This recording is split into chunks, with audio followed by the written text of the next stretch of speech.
കേരളത്തിലെ ഹൈന്ദവ വിശ്വാസികൾക്കിടയിൽ പ്രചുല പ്രചാരം നേടിയ മൂർത്തിയാണ് വിഷ്ണുമായ കുട്ടിച്ചാത്തൻ അഥവാ വിഷ്ണുമായ ചാത്തൻ സ്വാമി.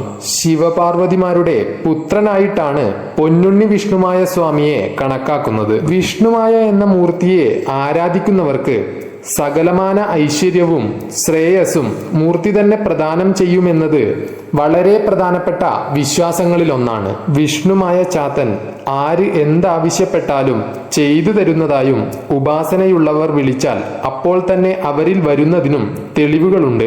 തന്നെ ആരാധിക്കുന്നവരെ സംരക്ഷിക്കാൻ ഈ മൂർത്തിക്ക് മറ്റു മൂർത്തികളെക്കാളും ശക്തിയുണ്ടെന്നും പറയപ്പെടുന്നു. വിഷ്ണുമായ ചാത്തന്റെ ഐതിഹ്യം ഇങ്ങനെയാണ്.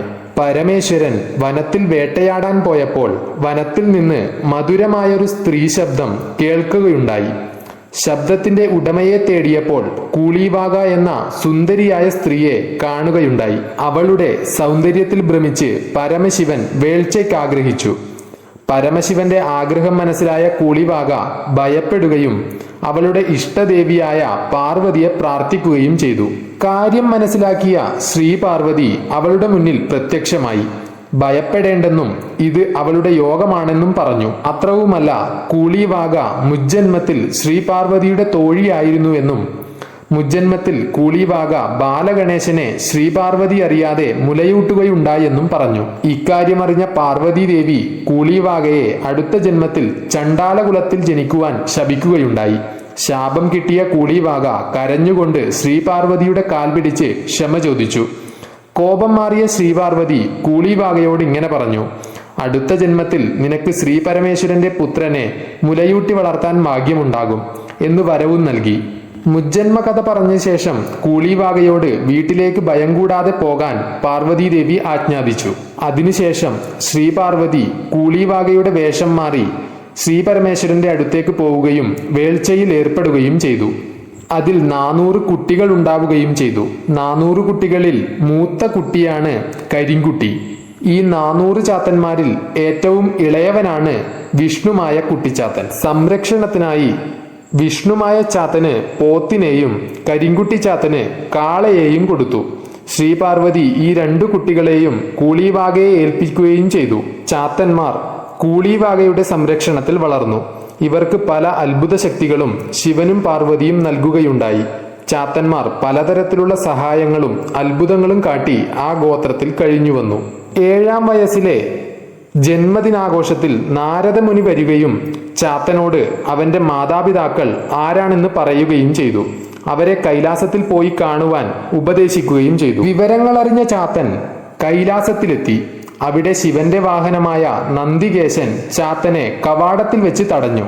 ചാത്തൻ അകത്തേക്ക് പോകുവാനായി മഹാവിഷ്ണുവിന്റെ വേഷം മായയാൽ ധരിക്കുകയുണ്ടായി. പിന്നീട് ശിവപാർവതിമാരെ കാണുകയും ആശീർവാദം വാങ്ങുകയും ചെയ്തു. പരമശിവന് ഏറെ സന്തോഷം തോന്നുകയും വിഷ്ണുവിന്റെ രൂപം മായയാൽ സ്വീകരിച്ചതിനാൽ ചാത്തന് വിഷ്ണുമായ ചാത്തൻ എന്ന് പേർ നൽകുകയും ചെയ്തു. മാത്രവുമല്ല, ചാത്തന്മാർക്ക് എല്ലാ തരത്തിലുള്ള ആയോധന വിദ്യകളും പരമേശ്വരൻ പറഞ്ഞുകൊടുത്തു. ജലന്ധരൻ എന്ന അസുരനെ കൊല്ലുവാനുള്ള സൂത്രവും നൽകി. അങ്ങനെ ചാത്തൻ 3 ലോകം കീഴടക്കിയ ജലന്ധരൻ എന്ന അസുരനെ പോരിന് വിളിക്കുകയും തുടർന്ന് സുദർശന ചക്രത്തിന്റെ രൂപം കൊണ്ട് ജലന്ധരനെ വധിക്കുകയും ഉണ്ടായി. തുടർന്ന് ചെറുമനുഷ്യരുടെ കയ്യാലെ പൂജയും നേദ്യങ്ങളും കയ്യേറ്റ് ഭൂമിയിൽ തന്നെ അധിവസിക്കുകയുണ്ടായി. ആവണങ്ങാട് ശ്രീവിഷ്ണുമായ ക്ഷേത്രം, പെരിങ്ങോട്ടുകര ശ്രീമൂലസ്ഥാനം, കരിവന്നൂർ പരന്തറയിൽ ശ്രീവിഷ്ണുമായ ക്ഷേത്രം, എട്ടുമന കാരണയിൽ മഠം ശ്രീ വിഷ്ണുമായ കുട്ടിച്ചാത്തൻ മഹാക്ഷേത്രം, കാനാടിക്കാവ് വിഷ്ണുമായ ക്ഷേത്രം, തൃശൂർ ചെമ്പുക്കാവ് തിച്ചമ്പള്ളി ദേവസ്ഥാനം, ആറ്റൂർ വിഷ്ണുമായ ക്ഷേത്രം, തിരുവനന്തപുരം നെട്ടയം പൊന്നമ്പലം ശ്രീ വിഷ്ണുമായ ദേവി ക്ഷേത്രം, പരിപ്പള്ളി എടാവിലകം ശ്രീ വിഷ്ണുമായ സ്വാമി ക്ഷേത്രം തുടങ്ങിയവയൊക്കെയാണ് വിഷ്ണുമായ ചാത്തൻ സ്വാമിയുടെ പ്രധാന ആരാധനാലയങ്ങൾ.